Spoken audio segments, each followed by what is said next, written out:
Pán poslanec Špák, nech sa páči.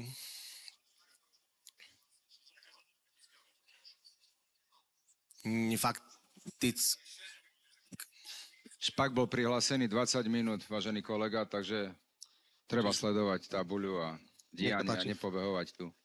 Vážení kolegovia, chcem vás upozorniť na jednu vec, na jednu chorú a zvrátenú vec, ktorú tu teraz začínam vnímať. My sme, aspoň mám taký pocit, že minimálne zo pár ľudí tu okolo má dojem, že ak z 1 000 000 eur, ktoré mu obyvatelia pošlu, on neminie 90, ale iba 65%,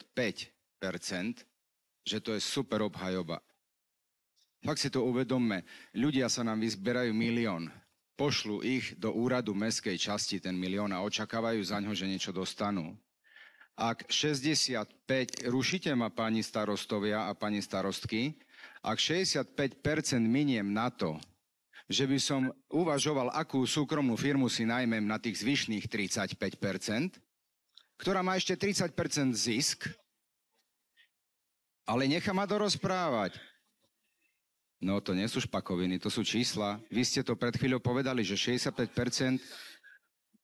No, to znamená, páči, pán Špák, pokračujte, mne to vyvolalo záujem. Pre mňa je zvrhlé, ak je 65% super vec.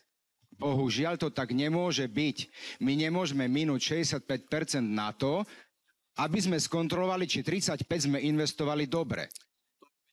Uvedomte si to, kolegovia, je to zlé. A to, čo 2 roky tvrdím, treba začať s tým robiť. Zrušiť mestské časti. Ďakujem.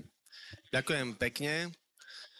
Viete, to nie je len o tejto časti, ale je to aj o tom, že mnohé mestské časti robia služby drahšie ako samotné mesto Košice.